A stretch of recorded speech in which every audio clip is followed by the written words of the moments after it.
Voto nella provincia autonoma di Bolzano, da domani negozi aperti, da lunedì bar e parrucchieri. Il governo minaccia di impugnare il provvedimento. Il governatore Zaia a Roma consente di agire in autonomia con un piano come in Alto Adige. La conferenza Stato-Regioni decide lo spostamento dell'inizio dei saldi. Al 1° di agosto, Federmoda a Treviso, avremo più tempo. Anziani morti a casa Fenzi a Conegliano, si indaga per omicidio colposo, aperti 5 fascicoli in procura a Treviso. I familiari delle vittime chiedono chiarezza. Da lunedì 18 la celebrazione delle messe, ma le incognite sulla gestione delle misure di sicurezza sono molte, anche nella diocesi di Treviso. Tra i settori in estrema difficoltà quello del fitness, la testimonianza dei titolari di una palestra di Montebelluna che per sopravvivere hanno cercato più di una via in questi mesi. È morto Monsignore Eugenio Ravignani, fu vescovo di Vittorio Veneto per 14 anni. Nel 1985 accolse nella sua diocesi Papa Giovanni Paolo II. Ubriaco con un tasso alcolemico 6 volte oltre il limite previsto dalla legge, è andato a schiantarsi contro un'automobile a Treviso. L'uomo rischia fino a 2 anni di carcere. A Monastier, la titolare di un bar chiuso dal lockdown non rinuncia a preparare e portare gratuitamente il pasto ad alcuni anziani del suo paese.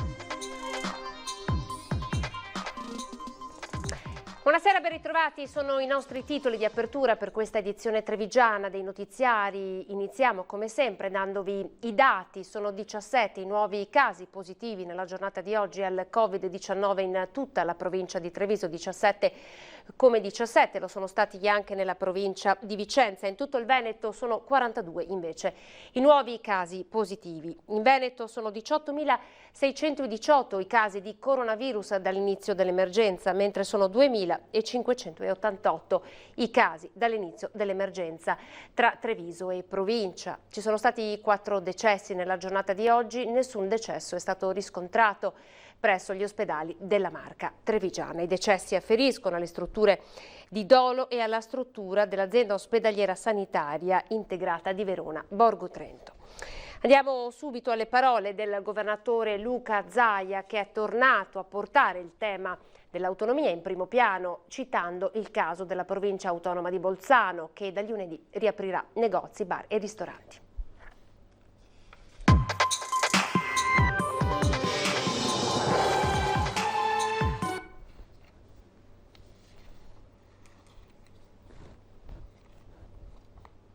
Sentiamo il servizio. Noi siamo in una situazione assolutamente positiva.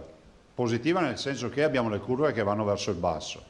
È fondamentale che non si cali la guardia. Fatta questa premessa, che dà per scontato l'utilizzo corretto della mascherina e il rispetto delle regole anticontagio, nel suo quotidiano Punto Stampa il presidente Zaia è tornato sulla questione delle aperture, lanciando un altro messaggio al governo e soprattutto commentando il caso dell'Alto Adige. Ad oggi c'è solo un provvedimento che è una legge del Consiglio regionale della provincia autonoma di Bolzano, che ovviamente è stato fatto dalla provincia autonoma di Bolzano, invocando l'autonomia, invocando tutta una serie di presupposti giuridici, e se volete questo artifizio permette forse di aprire un varco per una provincia autonoma, visto e considerato che non è un'ordinanza, quindi non viene impugnata al TAR, ma dovrà andare in Corte Costituzionale.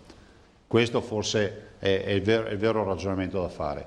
Mi sento costantemente col collega Fedriga e con gli altri colleghi, Totti, Fontana, Bonaccini, insomma tutti quelli che vi vengono in mente, e dico che c'è condivisione rispetto al fatto che il 1° giugno sia una data troppo distante. È indubbio che non possiamo più attendere e chiediamo, o quantomeno io in particolar modo chiedo, che il governo produca un provvedimento che potrebbe essere tranquillamente un DPCM nel quale si dice: si autorizzano le regioni ad aprire sulla base di un piano che vogliamo vedere. È difficile spiegare che un'azienda con 1000 dipendenti può aprire e sta lavorando da settimane, e un negoziante che vende magliette in 40 metri quadri non può aprire. È difficile spiegare che delle attività possono avere degli assembramenti anche di centinaia di persone, e poi una parrucchiera non può tagliare i capelli e fare l'acconciatura a una signora o a un signore. Allora capite che anche dal punto di vista epidemiologico io vorrei anche delle spiegazioni rispetto a questo. Adesso vedere bistrattati gli artigiani, i negozianti, non lo trovo giusto. Questo dico. Il governo, se c'è, batta un colpo. Il governatore ribadisce ancora una volta l'importanza dell'autonomia per il Veneto. Qui ci vuole il coraggio di riconoscere che l'autonomia è l'unica forma di gestione di questa fase emergenziale. Capisco quella acuta nella quale ci vuole una visione, diciamo, generale, dove tu dici attenzione perché i confini regionali il virus non li conosce. Ma in questa fase deleghiamo le regioni, finiamola con questo retaggio che l'autonomia è sempre un problema. Solo in Italia si ragiona così. Se ci dà l'autonomia il governo, noi ci assumiamo la responsabilità di interfacciare questa autonomia con i pareri sanitari del territorio. Infine il Presidente è tornato sui test sierologici. La sperimentazione sta andando avanti. Il tema clinico, come vi ho detto, è partito uno studio multicentrico che prevede Padova, lo Spallanzani, quindi la dottoressa Del Silvestro e quindi la nostra azienda ospedaliera di Padova, lo Spallanzani di San Matteo, scusate, di Pavia, e poi forse si aggiungeranno anche altre realtà, sarà uno studio multicentrico. Vi dico anche che noi nelle prossime ore, insomma, ore vuol dire un giorno, io ho già visto la bozza della lettera, verrà inviata una lettera a tutti, qui voglio essere chiaro, a tutti coloro che sono guariti dal coronavirus per il famoso prelievo. Però voglio essere chiaro perché deve essere fatta un'analisi poi della qualità della risposta anticorpale, perché al di sotto di una certa soglia il sangue non serve. Quindi si chiede a tutti la disponibilità per costituire questa banca.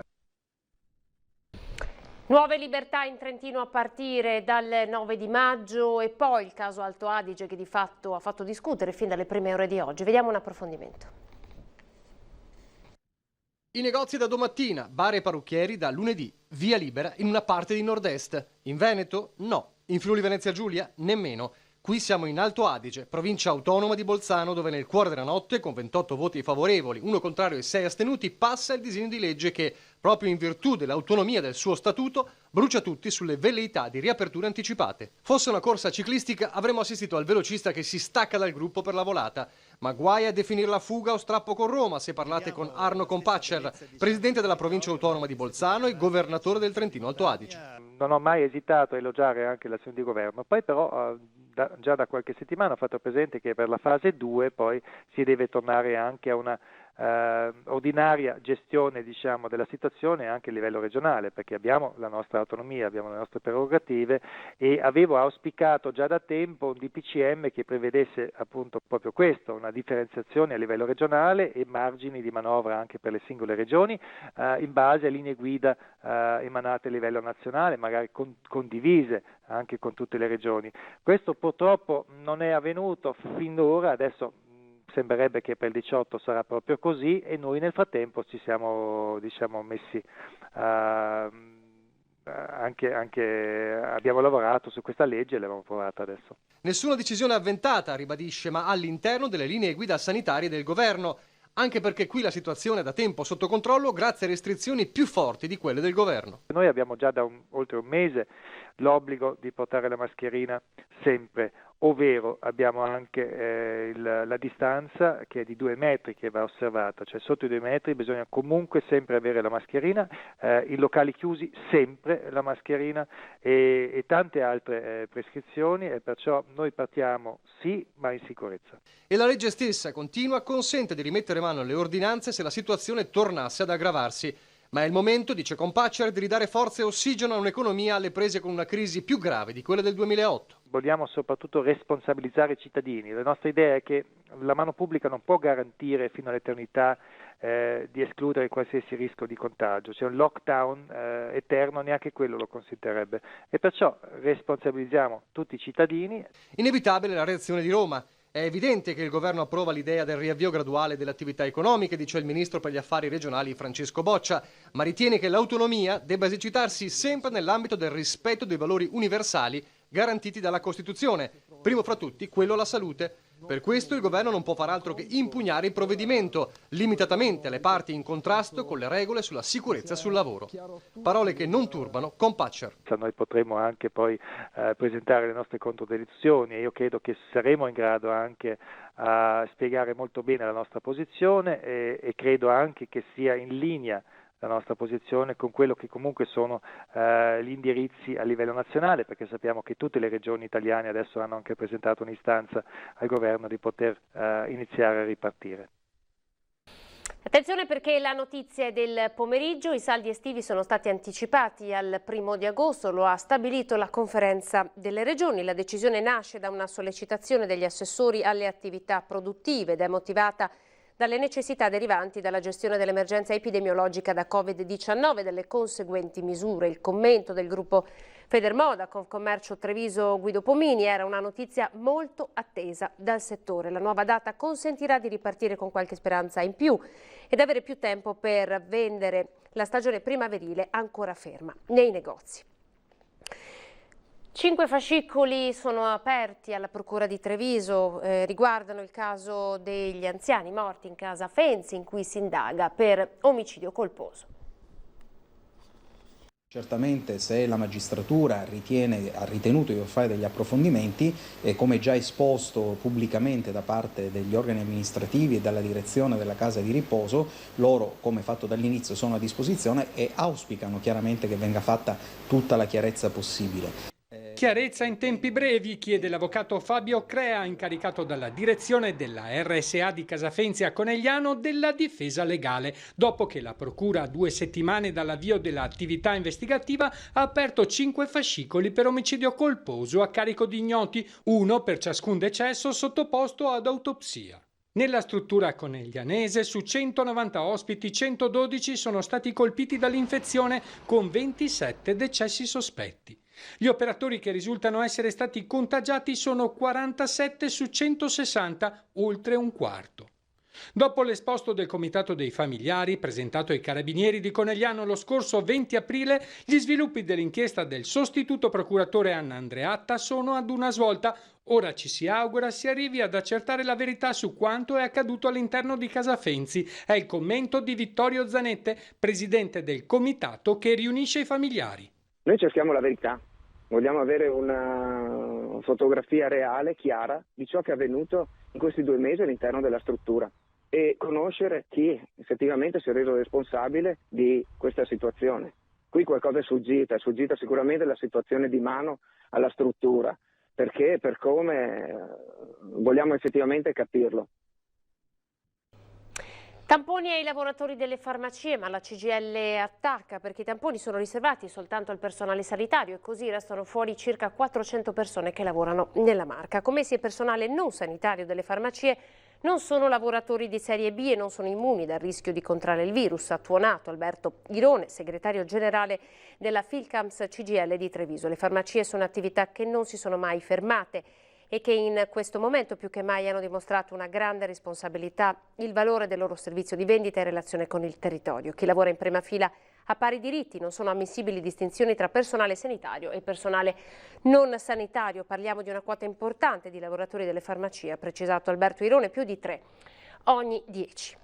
Dalle farmacie alle palestre, il mondo del fitness di fatto in crisi, palestre che ormai sono chiuse da più di 2 mesi, per loro non ci sono notizie certe sulle riaperture. Vi raccontiamo la storia di una palestra di Montebelluna che ha dovuto noleggiare ai cittadini i propri strumenti, i propri attrezzi per poter creare quantomeno una palestra a casa loro. Lezioni per turni, lezioni da remoto, guanti e mascherine per i personal trainer, attrezzi sanificati sempre dopo l'uso. Inoltre, secondo le prime indiscrezioni, il protocollo per la riapertura delle palestre prevede che si arrivi già in tenuta sportiva perché gli spogliatoi dovranno essere chiusi. Insomma, più che un'ora di svago, andare in palestra rischia di diventare una prova di coraggio e determinazione. La data del 18 maggio, fissata dal ministro dello sport Vincenzo Spadafora, potrebbe slittare di un'altra settimana, ma l'obiettivo è ripartire entro la fine del mese. Ad oggi però i titolari delle strutture sportive hanno ben poche certezze. Nessuno allo stato attuale delle cose sa come si dovrà riaprire, quando si dovrà riaprire, in che modalità. Mauro Di Maggio e Giacomo Sala, titolari della Strength Farm, per sopravvivere hanno avviato un programma di allenamento online, anche perché a queste condizioni riaprire è difficile. Una persona non penso che possa permettersi di uscire da lavoro a una qualsiasi ora per poter venire in palestra, quindi gli orari relativi ai corsi non è che possono diventare di più per poi avere dei corsi vuoti obiettivamente.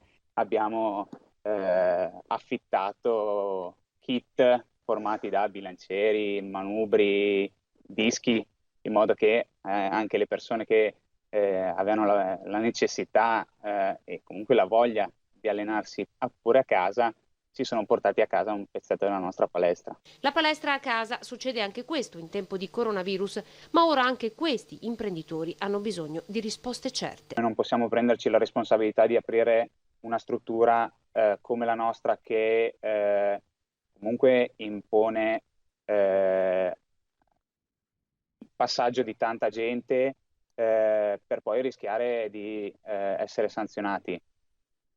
Dalle palestre alle chiese torniamo sulle celebrazioni aperte ai fedeli a partire dal 18 di maggio. Anche qui ci sono molte incognite. Sentite che cosa ci racconta Monsignor Adriano Cevolotto nel prossimo servizio, il vicario generale della diocesi.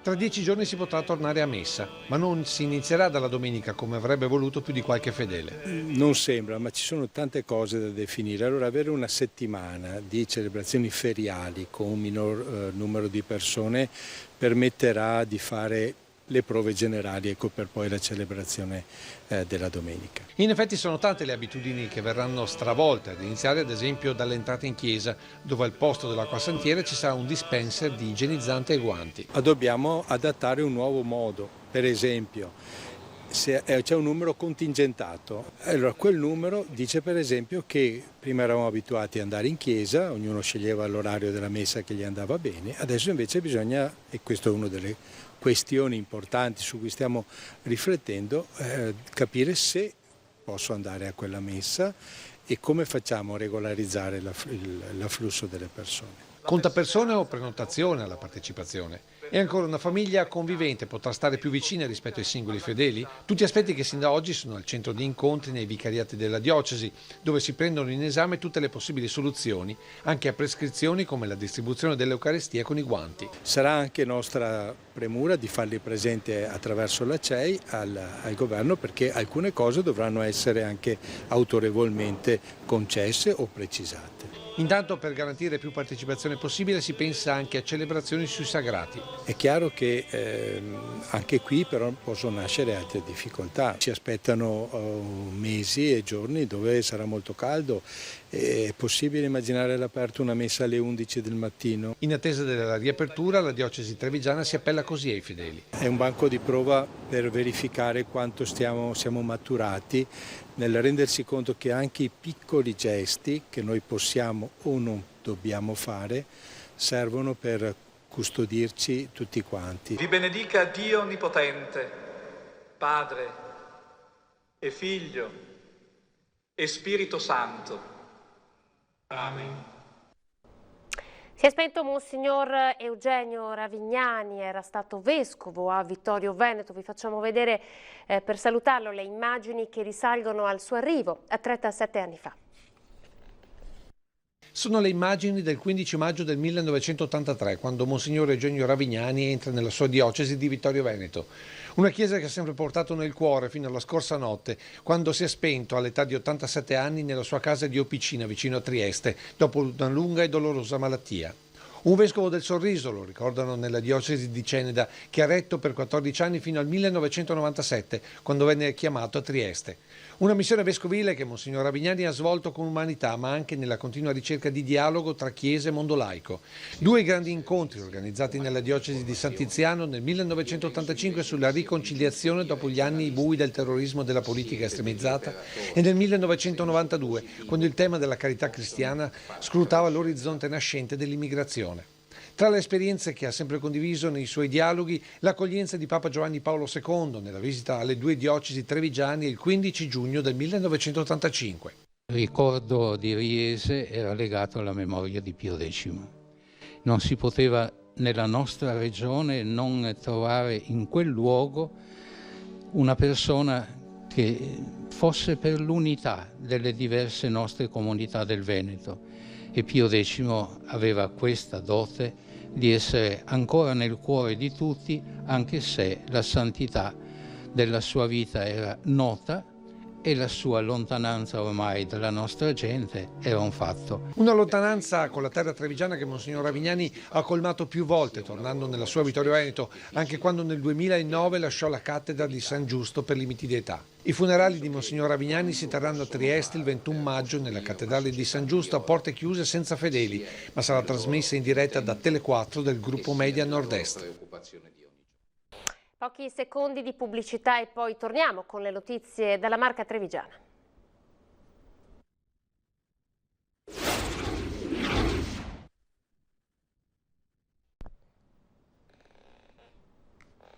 La cronaca rischia 2 anni fino, 2 anni di carcere e una multa fino a 3.000 euro il ciclista che ubriaco ha provocato un incidente in via Santa Buonanuova. Siamo a Treviso. Completamente ubriaco, un ciclista è andato a schiantarsi contro un'automobile in via Santa Buonanuova lunedì.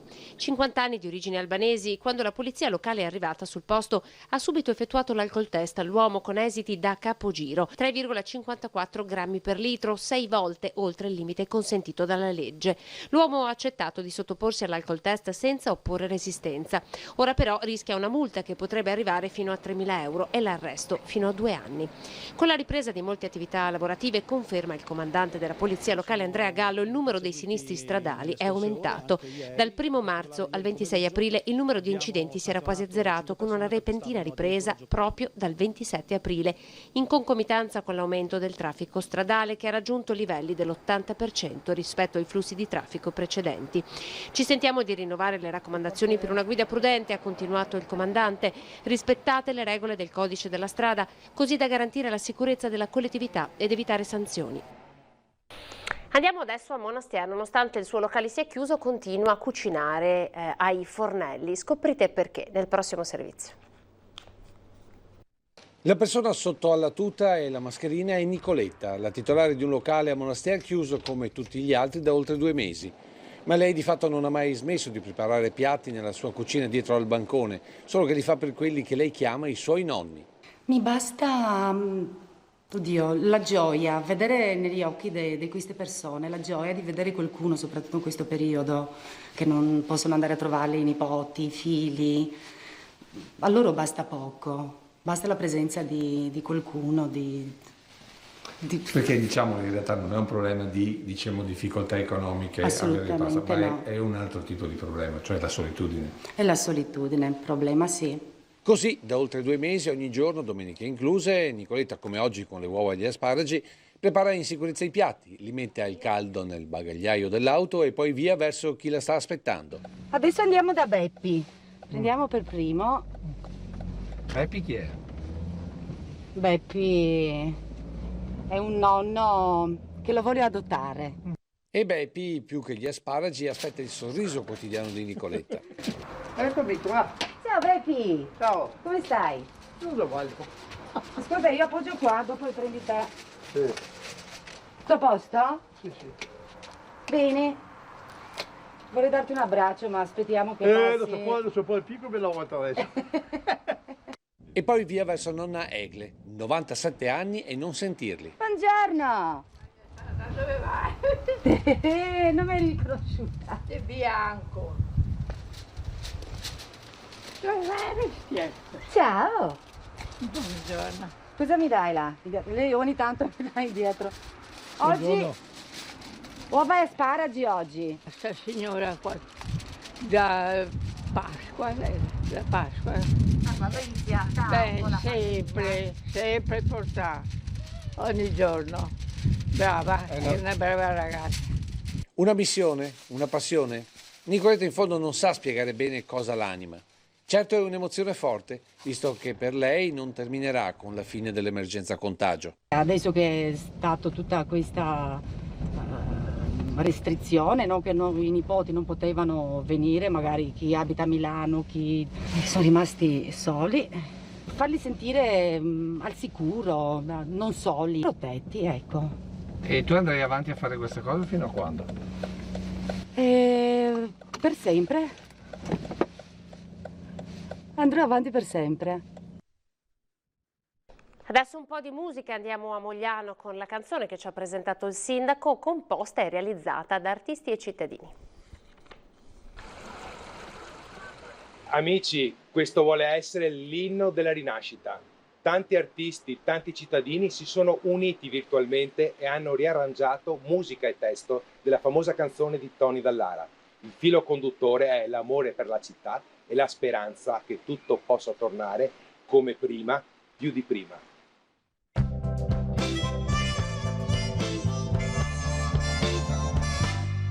Come prima, più di prima, t'amerò.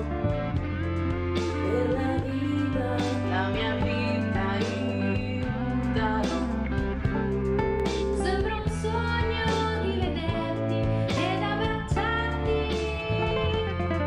Le tue mani tra le mani stringere ancora. Nel mio mondo, tutto il mondo sei per me.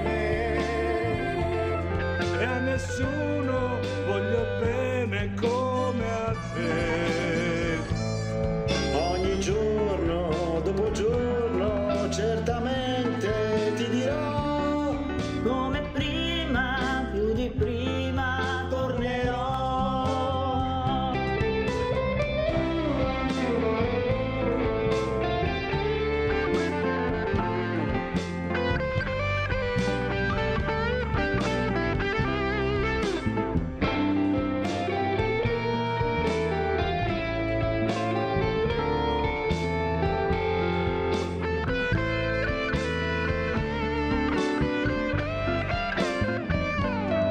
nel mio mondo, tutto il mondo sei per me. E a nessuno voglio bene come a te. Ogni giorno dopo giorno certamente ti dirò. Come prima, Più di prima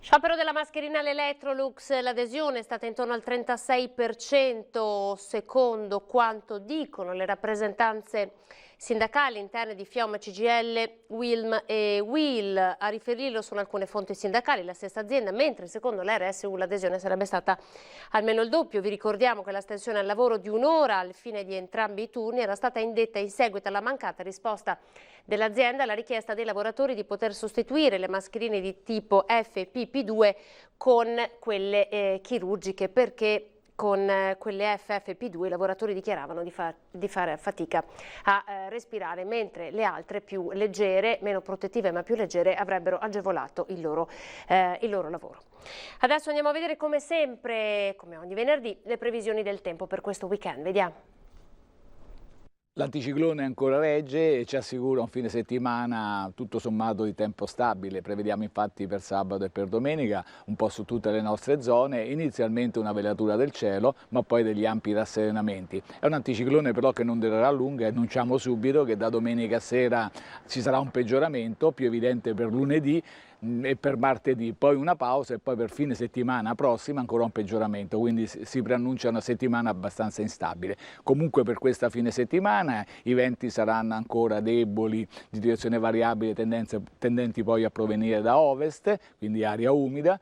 Le temperature si mantengono su questi valori, quindi le minime intorno ai 13-15 gradi, i valori massimi addirittura 25-26 gradi. C'è da dire che da lunedì e soprattutto poi per martedì e mercoledì avremo un abbassamento anche sensibile delle temperature, anche se temporaneo. Ancora l'Alta Adriatica è previsto poco mosso, ma una tendenza è al mosso. È tutto. Ed ora le notizie da Belluno.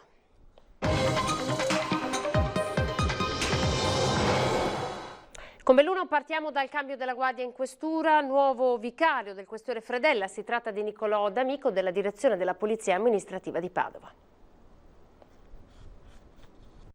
Si ripristina la parità di genere in questura. Dopo 8 mesi di reggenza in rosa, ad affiancare la questore Lilia Fredella, da ieri c'è Nicolò D'Amico, 55 anni, originario di Biella, una laurea in giurisprudenza e un master in cooperazione internazionale e coordinamento alla Sapienza di Roma. Il neovicario della questura di Belluno è volto noto in Veneto, dove è stato dirigente della Digos e capo di gabinetto della questura di Treviso. Proprio nella Marca è conosciuto per avere svolto indagini nell'ambito dell'operazione sulla cosiddetta Polizia Veneta, una polizia parallela e operativa del Movimento di Liberazione del Popolo Veneto. A Belluno arriva nel pieno della fase 2 dell'emergenza Covid-19.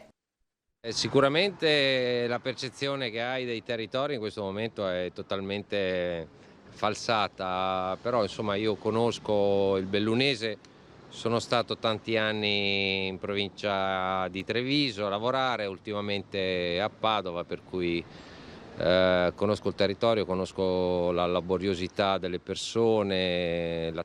Nel lungo curriculum del vicario figurano tra gli altri i servizi informativi di prevenzione in occasione del G8 a Cison di Valmarino, all'epoca di Luca Zaia, ministro dell'Agricoltura, e la gestione del servizio pubblico per il famoso concerto di Vasco Rossi a Modena nel luglio del 2017. D'Amico arriva a Belluno da Padova, dove ha diretto la divisione della polizia amministrativa. Facevo un po' gioco in casa perché arrivo da vicino, quindi l'ambiente lo conoscevo, c'è il questore che è una persona di grande esperienza che conosco da molti anni, e c'è un gruppo di funzionari giovani che fa ben sperare per la Polizia di Stato.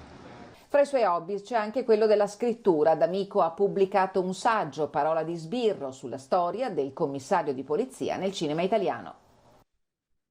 Ai nastri di partenza la maratona di lettura di Feltre, ovviamente è il suo banco di prova perché per la prima volta è online, per l'evento ci sono già 600 iscritti.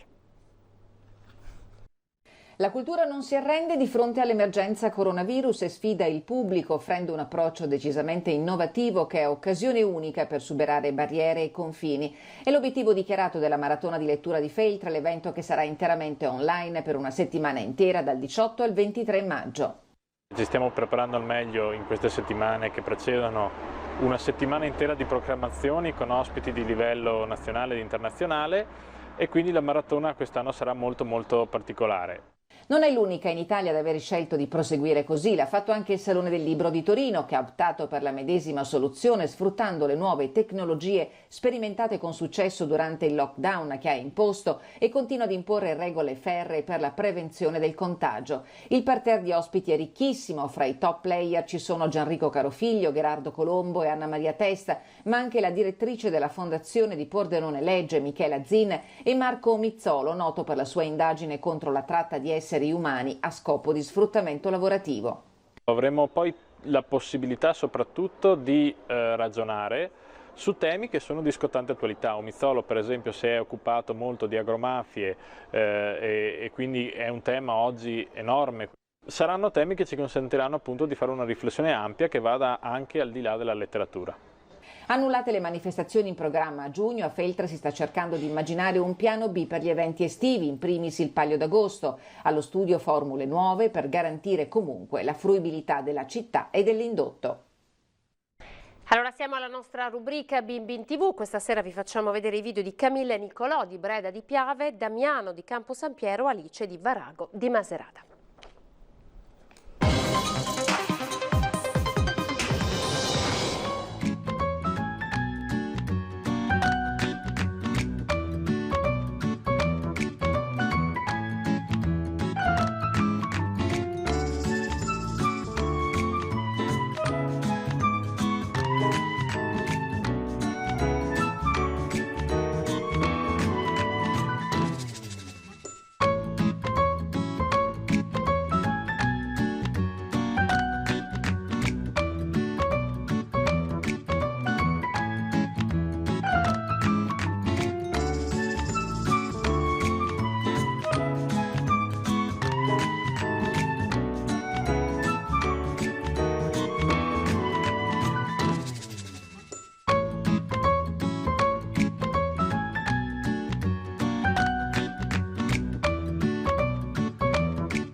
questa partita contro il coronavirus.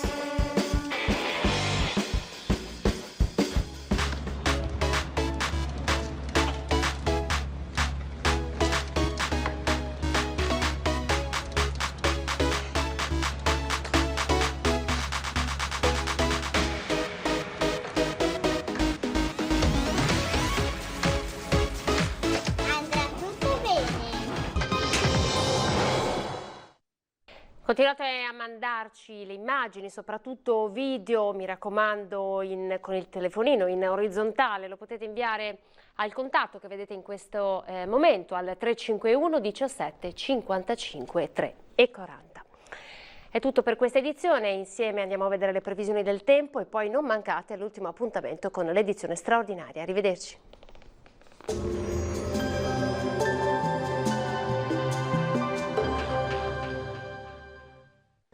Bentrovati al meteo. Anticiclone ancora presente sull'Italia, bel tempo dunque sul nostro territorio, solo con qualche occasionale disturbo. Il dettaglio di sabato 9 maggio. Sul Veneto tempo in prevalenza stabile, sarà infatti ampiamente soleggiato e il cielo si presenterà sereno o al massimo poco nuvoloso. Non si escludono tuttavia degli isolati acquazzoni sui settori montuosi. Temperature calde, minime fino a 14-15 gradi, valori massimi compresi invece tra i 22 e i 26 gradi. Ci spostiamo ora sul Friuli Venezia Giulia, anche qui tempo buono, con sole dappertutto, al massimo con poche nubi a carattere sparso. Temperature minime tra 12 e 15 gradi, massime tra i 23 e i 25 gradi. Uno sguardo infine alla situazione del Trentino Alto Adige, anche qui tanto sole, solo con qualche pioggia solamente sui settori alpini di confine. Temperature minime sui 12-14 gradi, massime sui 26-27 gradi. Dal meteo di Antenna 3 per ora è tutto, grazie per l'attenzione e arrivederci.